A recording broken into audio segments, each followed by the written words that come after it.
Hi there, and welcome to another interview. Today I've got the fabulous Natalie with me, and I'm going to ask Natalie the same sort of question that I ask everybody that comes on. Hey, Natalie, why did you start thinking about your nutrition? Be here. See, it's interesting. Heartbreak. I got out of a toxic relationship. I was in my mid-20s and I was a mess health-wise. Much worse shape at 25, 26, 29 than I am now at 40, about to turn 41. And it was it was gut health. That was probably the number one thing that I struggled with my entire life, from about a preteen all the way up to my mid-20s. I had ulcers, I had chronic migraine, I had chronic sinus infection, I had chronic GERD, horrible menstrual cycles. It was just kind of nothing that could be called a disease that could be treated with a specific surgery or medication, although I was on a lot of pharmaceuticals on a day-to-day basis. But it was one of those things that's not like, here's your diagnosis, this is clear, run with it. It was always all of this kind of inconclusive tests. You're not this much of it, or it's not that much to determine. And so I kind of flew under the radar, but I was on all these medications just to maintain some semblance of normalcy that now I know was not normal. So it was breaking up with this guy that was treating me horribly and kind of starting all over in every aspect of my life, that made me look inward. And I was kind of in this like healing period. And so during that time, I was healing my heart and healing my mind and discovering who I was again. I dove into health and nutrition and fitness all at the same time, kind of just trying to find a good way to live to where I felt good in my body and I felt good about myself. So that's kind of what started it. And then I just went down the rabbit hole and further and deeper over the years. What is it's 2024 now, 13 years ago now that it all started. 13 years. Yeah, but it's been a good 13. It's not 13's unlucky for some. That sounds pretty good. Yeah. So all of those things there, the chronic ulcers, migraines, GERD, sinus infections, do you think that was down to your environment in a toxic relationship, or was it the toxic relationship that led you to bad eating habits? What do you think actually was the thing that did the food, the eating habits were definitely started first, because at a really young age, I started having symptoms. And even looking back at like childhood photos, I can see photos where my stomach was distended like a basketball as a child. And this was in the 80s and 90s, before we ever heard of gluten, before we ever knew anything about celiac disease or any of these new things that we're discovering. Nobody ever talked about gut health back then. It wasn't even a term.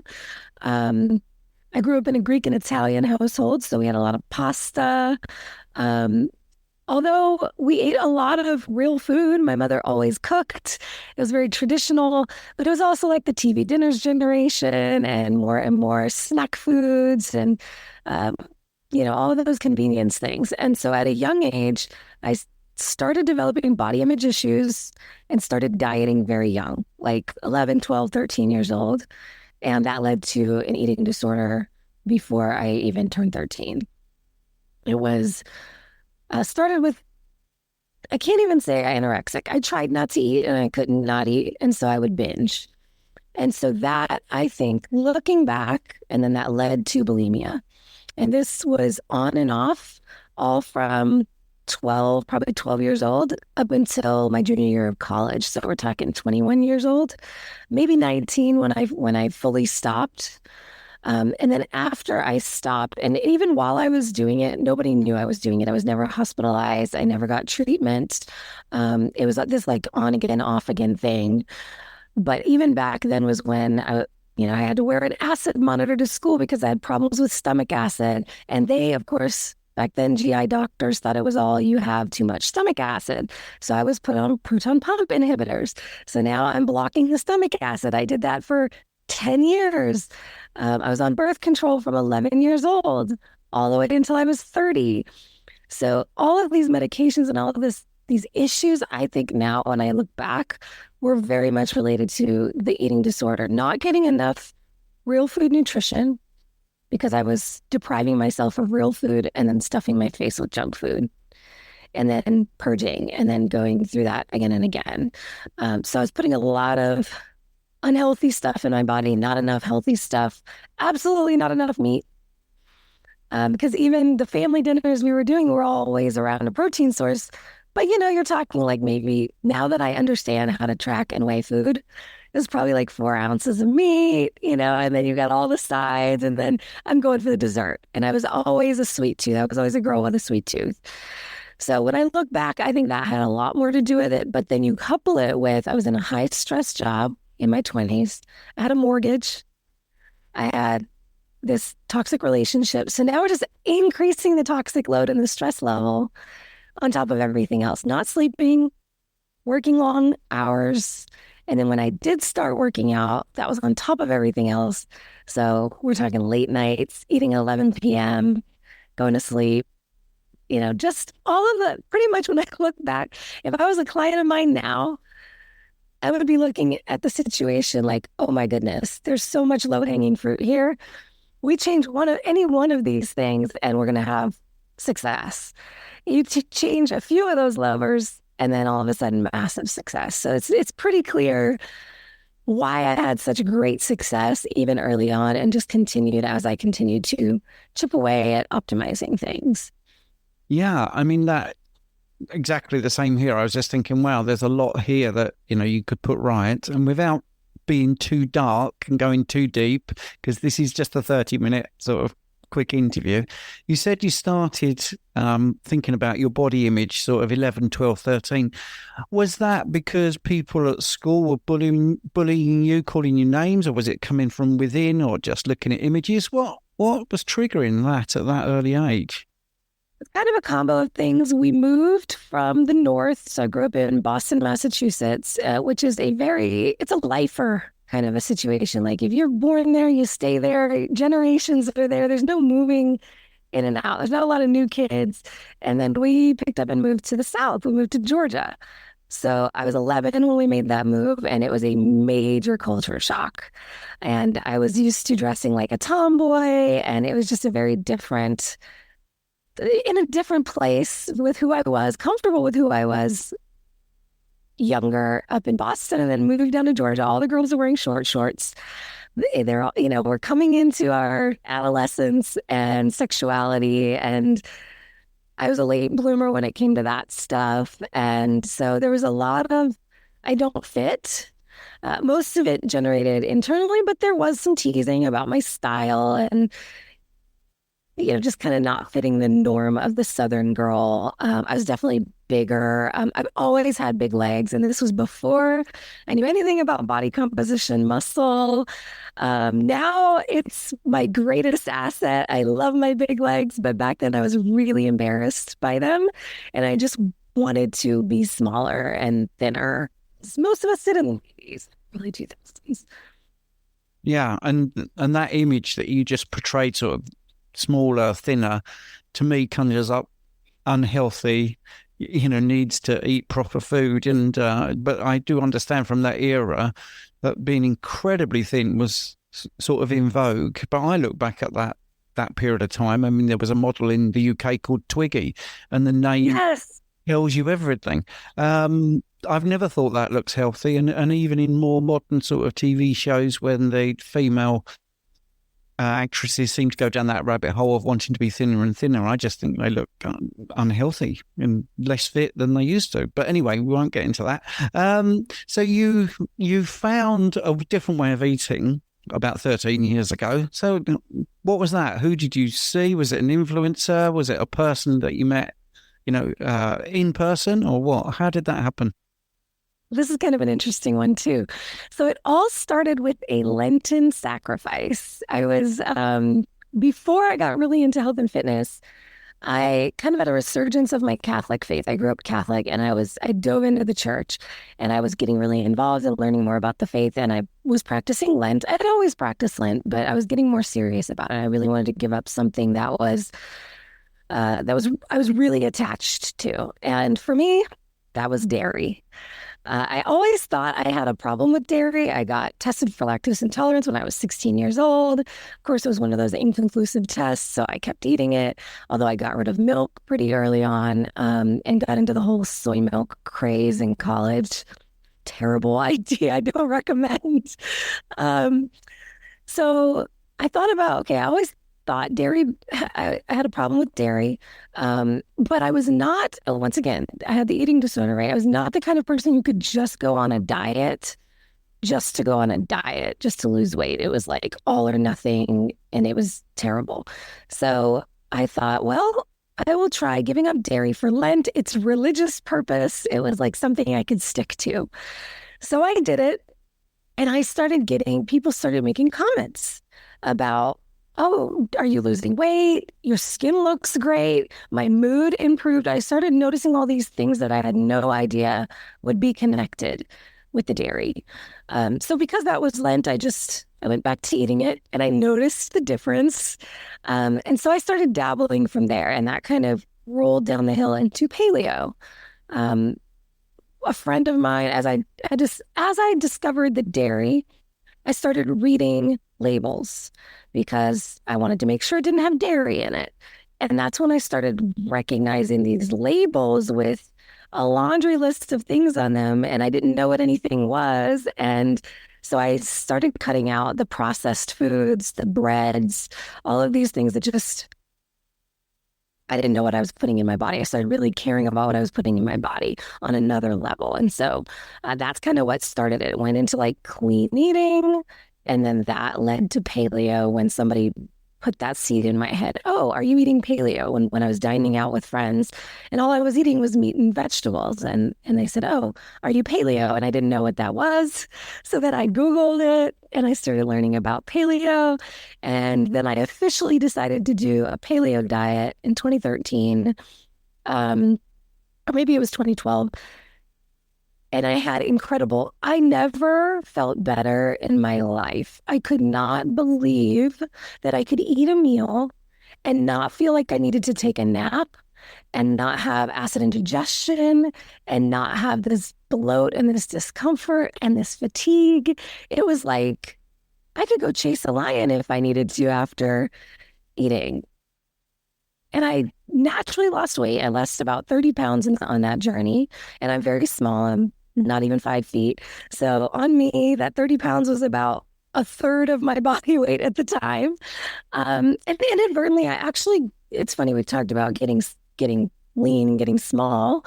I actually did get very small, and friends and family actually started getting concerned because I didn't even know how much I weighed, but I weighed myself on a gym scale that was broken. So it was one of those old school scales where you have to slide the thing. And all I know is that it went to the 100 and it was too heavy. So I know I was under 100 pounds. And at that point, although I felt amazing and I loved that I could wear whatever I wanted because everything fit, friends and family shared concerns. And that's when I started getting into like the macros, the increasing my protein and paying more attention to how much I'm eating. And that kind of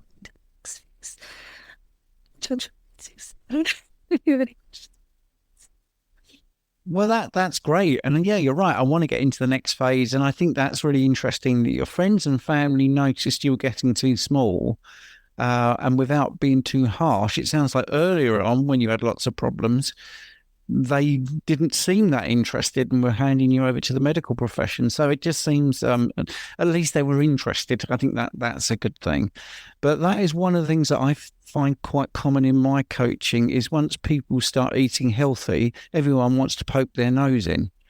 You know, why are you eating pork? Why are you eating beef? Why are you eating fish? And I think, well, they're all good things. Why are they worried about that? They weren't worried when they were eating pizza, you know. So, yeah, what was the next phase? And, you know, you mentioned you were paleo, but you didn't know you were paleo. And I love that about we talked before we came on that you don't like the labels, and I don't like the labels. So I really love that you found a way of eating, and you weren't even bothered about what sort of eating it was. You just found a way by looking at food. And to be honest, that's the way I'd love everyone to go, to find the food that they find tasty and makes them feel optimal. So, so you did that. Everyone intervened. They were worried about you. Started tracking your macros. What happened next? Okay, so so this time when I was paleo, I had gone through two. I had done my first Whole30 in 2013. The following year, I'd heard about Whole30. I looked into that and I thought, wow, a couple of things. Number one, all of the healing people were getting from it, and the understanding they were getting about their bodies and how it reacted to certain foods. And then the biggest piece was the sweet tooth, because I still had the sweet tooth. I get into paleo, and before I knew about the label, as you mentioned, it was all about learning to enjoy real food in its natural state without adding a bunch of sauces and frying it and doing all these other things to it. And that, to me, is still the foundation of, I believe, the best diet for anyone, is not covering things with all this artificial flavorings and just enjoying it as it is. So once I did learn about the label and started reading into the label, I started making the paleo treats and paleo chocolate and paleo this and that, right? And that's what put some weight back on. So I did the Whole30 mainly because of the way that it talked about your relationship with food, that you're not recreating standard American diet junk food. You're not making paleo pancakes, and you're not making, these desserts and all that. And I had fallen into that. So I did that, and that was incredibly powerful. After my first Whole30 was when I got off the final medication. So in 2 to 3 years, I had gotten off all of those pharmaceuticals I talked about being on. And this was including antidepressants, all the GERD medications, all of the migraine medications, all of it. The last thing was birth control. And after that first Whole30, actually it was before I did the Whole30, I got off the birth control. I was scared about what was going to happen with my cycle. I went on a trip to New Orleans with my cousin, and I got my cycle without knowing it was coming while I was on vacation, which would be a nightmare for most women, but it was the best thing that ever happened to me, to not know it was coming, because I didn't have any pain and I didn't have any of the symptoms that I normally had. And that was in the midst of my first Whole30. So the Whole30 kind of took it deeper into understanding my reactions to food and also my relationship with food. And it was after that, during that time, I had also gotten back into the dance studio. I was a dancer growing up. I went to college for dance, and about these 10 years between college and in my 30s, I was working a desk job and had stopped moving my body the way I normally did. And so I'd gotten back into the dance studio. I had gotten into aerial arts, pole dance, lyra, silks. And so I started building this upper body muscle and this core muscle. I had never had a six-pack in my life. And at the end of this Whole30 and having done all this aerial fitness, I looked very fit. I had muscles where I didn't have muscles before. I had a six-pack. It was like, what in the world? And people started mentioning, oh, do you compete? And I didn't know what they meant. And then they said, oh, like in bodybuilding and in physique competitions, bikini competitions. So it planted a seed. And I didn't do anything at the time, but I started teaching pole dance. I got certified. My second class on payroll, I broke my thumb. And they kicked me out of the studio because I was a liability. So I couldn't teach, I couldn't take class. And I started putting weight on. I started eating things that I hadn't been eating, and it started creeping back on. I didn't feel very good in my body anymore. And I was in a kind of a low place mentally because I lost something I loved to do. And I wasn't fit, I wasn't moving and feeling good fitness wise. So that's what led me actually into keto and macros, learning macros. I may have learned macros a little bit before keto, but I decided I needed a goal. So I wanted to prepare for my first bikini competition. And so now we fast forward, it's 2015. I didn't end up competing that year, thank goodness, because I had good trainers who taught me what I needed to know before I ever got on stage. And I worked with many trainers in my first year.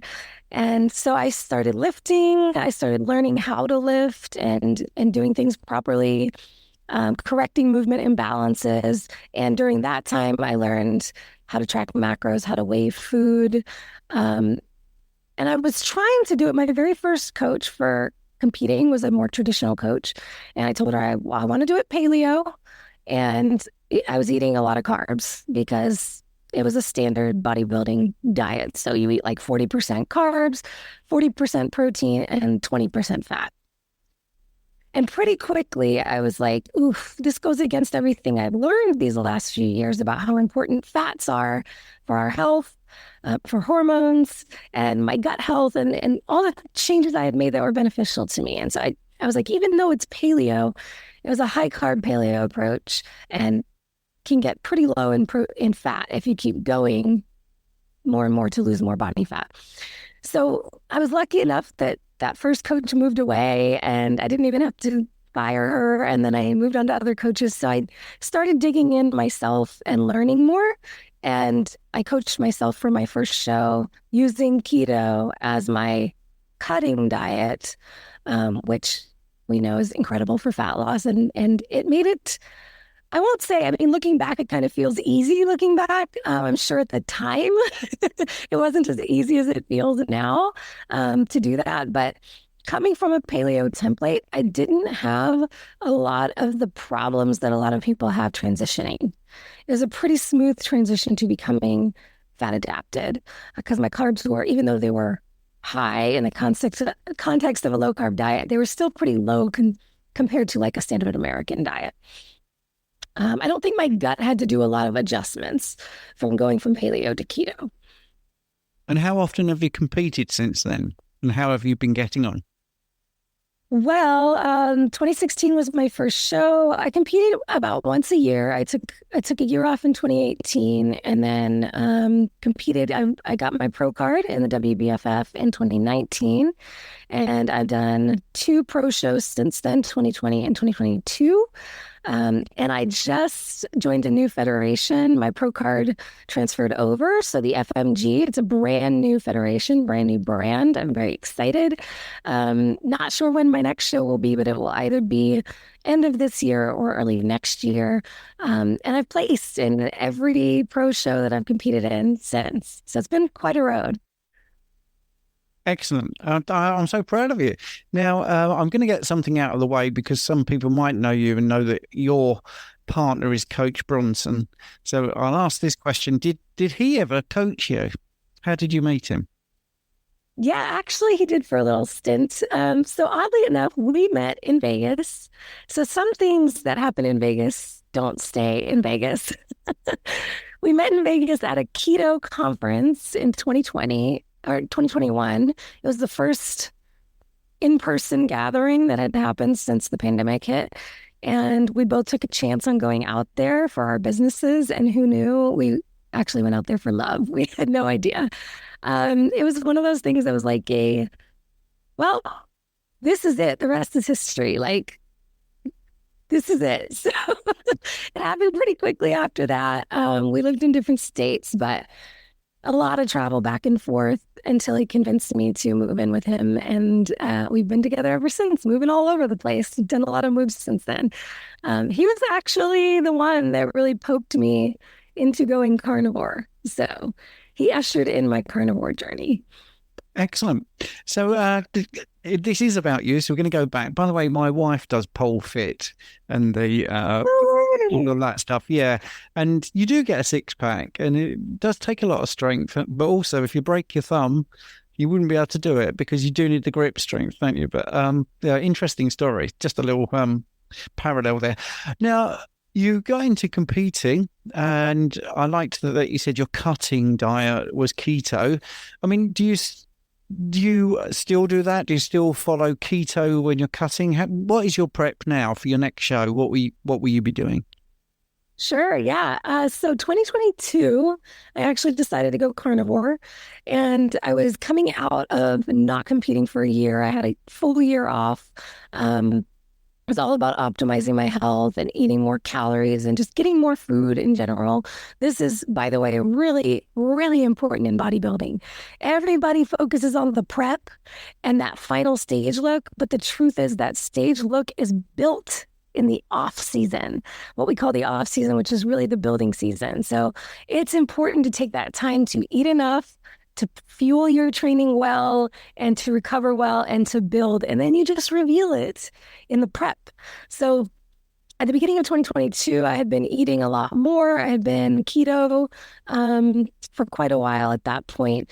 And Bronson was kind of every time I spent time with him, I'd be with him for a couple of weeks and then go back to Atlanta for a couple of weeks. And he ate carnivore. And so I thought, well, it would just be easy to just eat carnivore while I'm with him. And I loved how simple it was. It's so easy to prepare meals when you're not including all of these other ingredients. And I felt really good when I was on it. And actually, my 2019 show where I got my pro card and my first pro show in 2020, I had used carnivore in that last stage of prep, like my peak week. So the last 1 to 2 weeks, just cleaned everything up, really helped with my gut, with my lower, your lower or your lower abs need to be tight on stage to be competitive. So getting all of the veggies out, and even that's something that traditional competitors do at the very end. They cut out a lot of veggies so that they don't have bloat on stage. So it's not even that unheard of in the industry. As a matter of fact, they even cut their carbs at the very end, and then they carb load right before a show to try to make the muscles look pumped. But they don't do it with veggies. They do it with starchy carbs. So there's something to be said for taking that fiber out. So I felt so good. Of course, gut health was always my goal with all of this. So discovering how good I felt on carnivore and how good I knew I felt during those peak weeks, I thought, okay, I'm just going to give it a try for this whole prep. So in 2022, I did an entire prep carnivore. I would have little diet breaks here and there with allowing some things, but for the most part, carnivore. That was the best peak week I ever had, best physique I ever had. I was happiest. My mood, my energy, beautiful, all the way up to show day. Better than ever. So I absolutely loved the way I felt on carnivore. I actually did my reverse diet on carnivore, meaning we bring the calories back up, adding fats, put on some body fat after a show. And I will tell you, I stayed really lean. I stayed leaner for longer than I ever have doing that carnivore. Bronson and I did the lion diet in January of 2023, which was the month after my show. And I was shocked that I was sitting at my peak week weight the entire time we did lion diet. It was, just much more difficult to put weight on.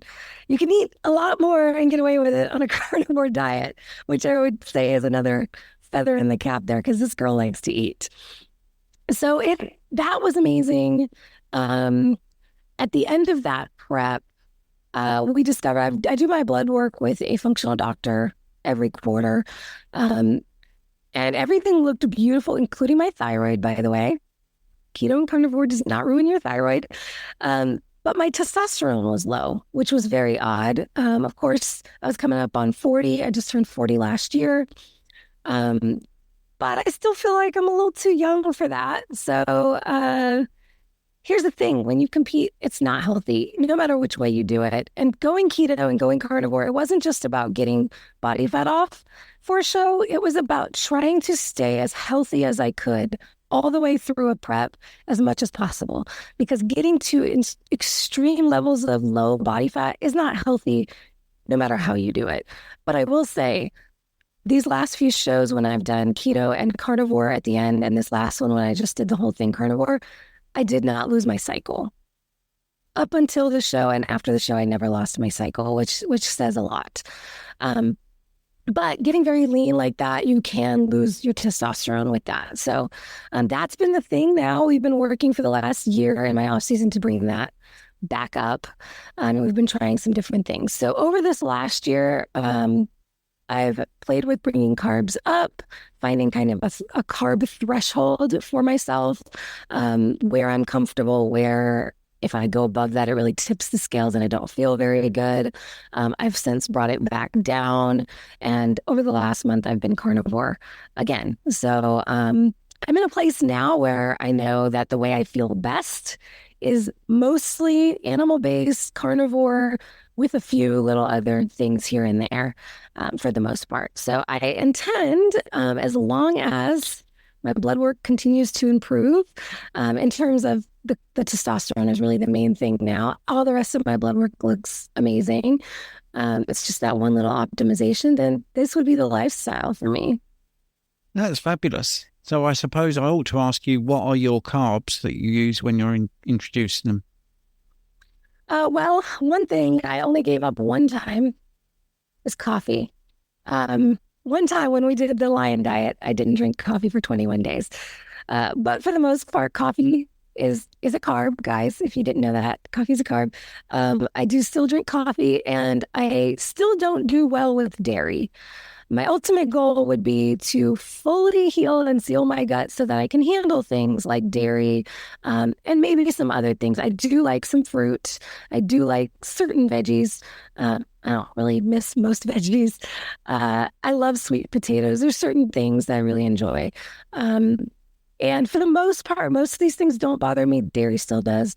So in addition to the coffee, I use coconut as my creamer. So I'll do a full fat coconut milk, the canned kind that has the least additives. I'm actually playing with making my own coconut milk with real coconuts, as I've been kind of diving into, I don't know if you're familiar with the GAPS diet. Yep, I am. Yep. Yeah, I did that diet back in 2014 as a part of my journey trying to heal my gut. And I did heal my gut back then. It was incredible. And then I ruined it again by eating junk. So well, let's just say over the years, I haven't been perfect on my journey. I definitely have had some deviations and I paid the consequences.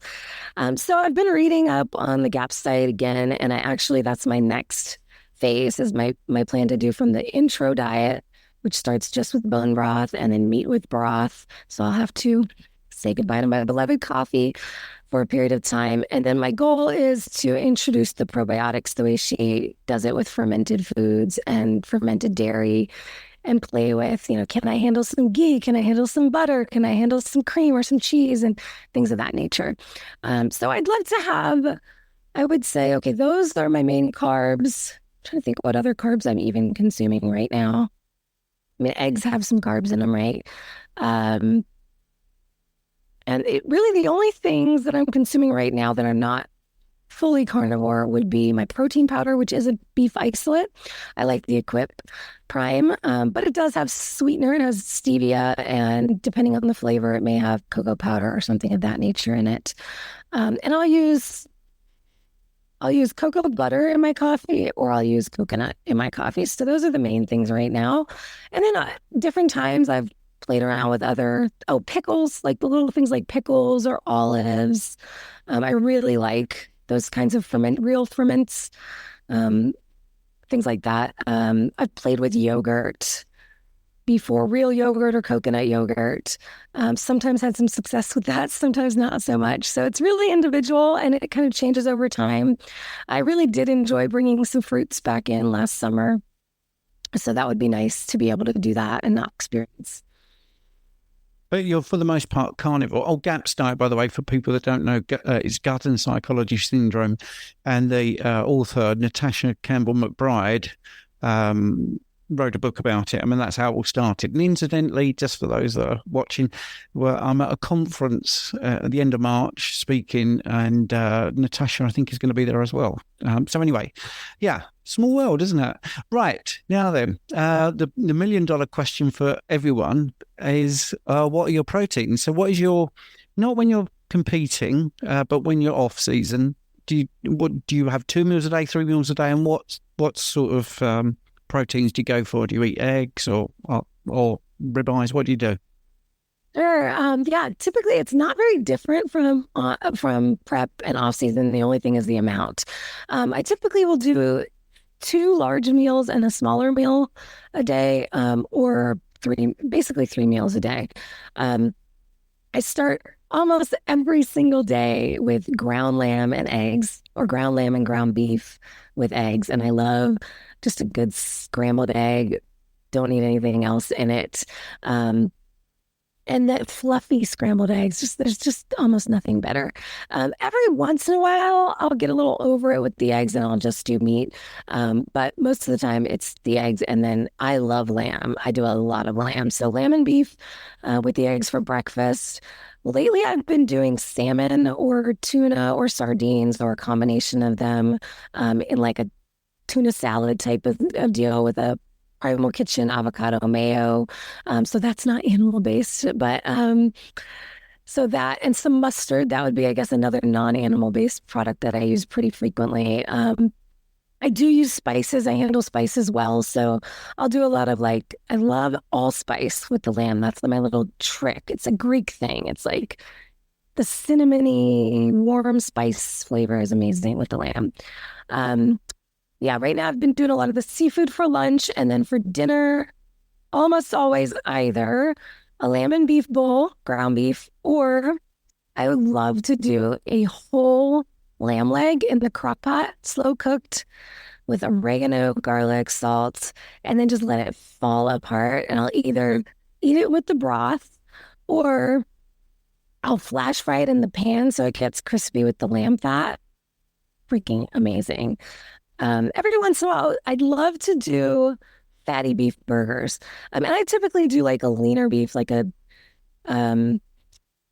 anywhere from 85-15. I love grass-fed, so grass-fed tends to be leaner. So the 85-15 on grass-fed is pretty lean. It's like a 1-to-1, or a little bit more protein than fat. But then I'll sometimes add in fats. But I usually don't cook with a lot of extra fat. I just whatever fat comes off of the beef is what I consume. I also don't drain my fat. If it's in the thing, I'm eating it.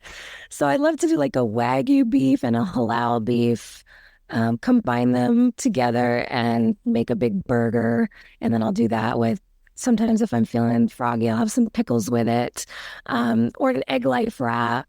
Sometimes I get into a real obsession and I do egg life wraps a lot. And then other times I take them out because they are made with xanthan gum and that can negatively impact the gut. So I'll play with stuff like that, but usually it's like the burger for dinner. So yeah, that's pretty standard. It's brilliant. Yeah, lots of detail. People like that sort of stuff.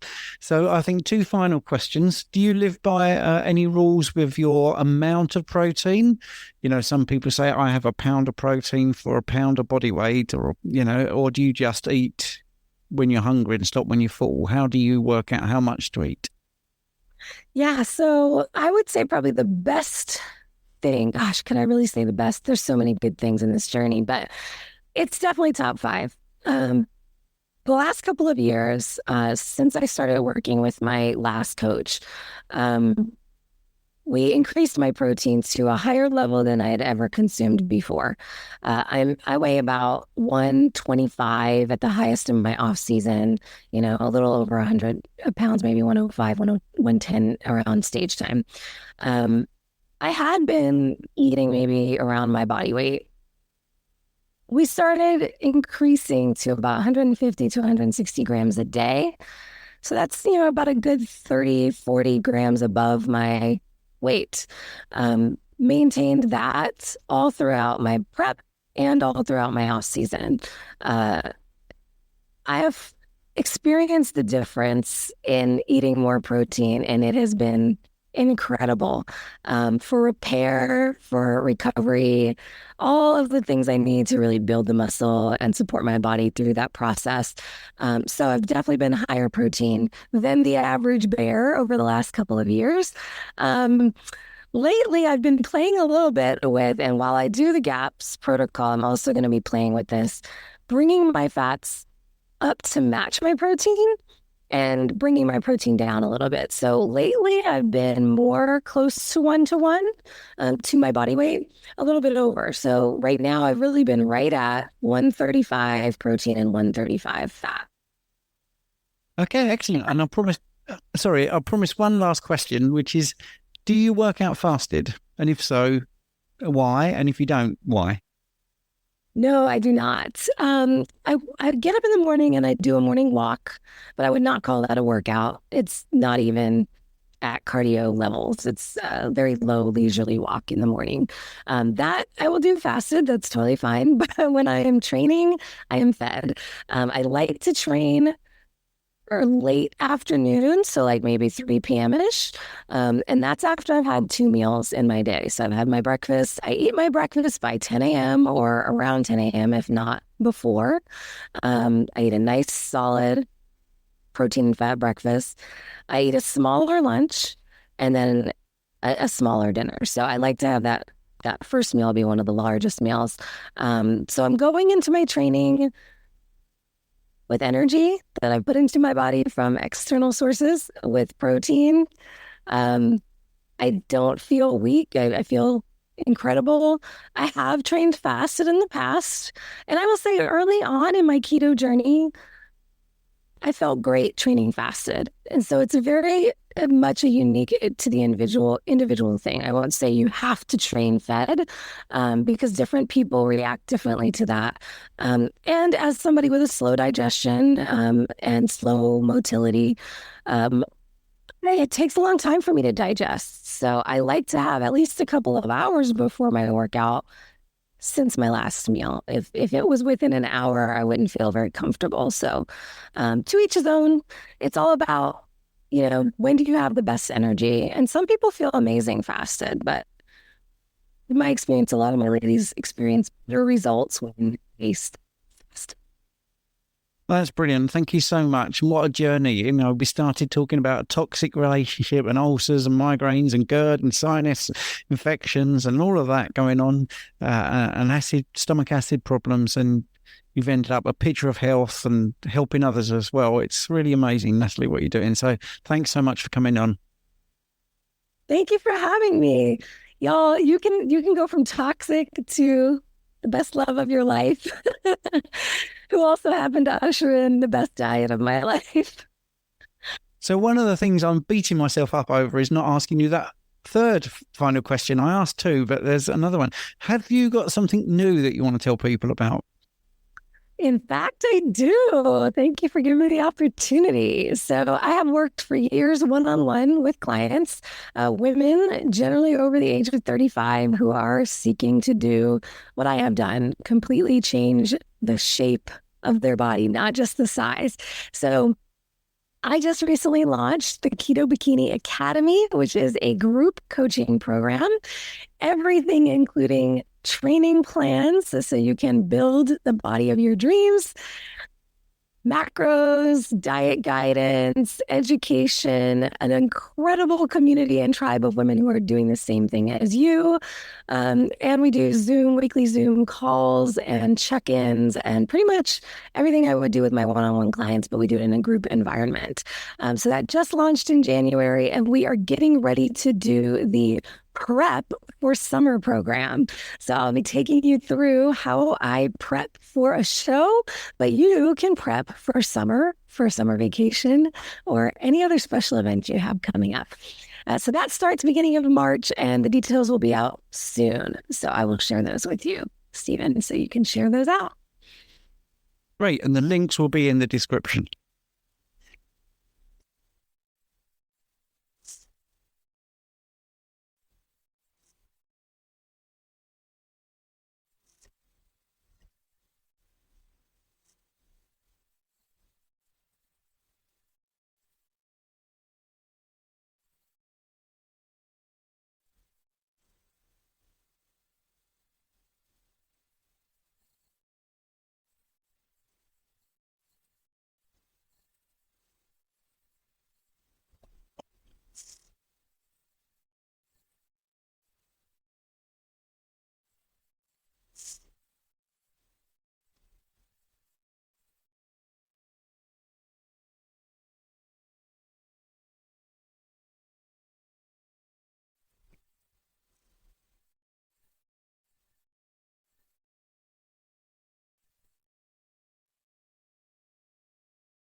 Thank you so much for listening to my podcast. I hope you enjoyed it.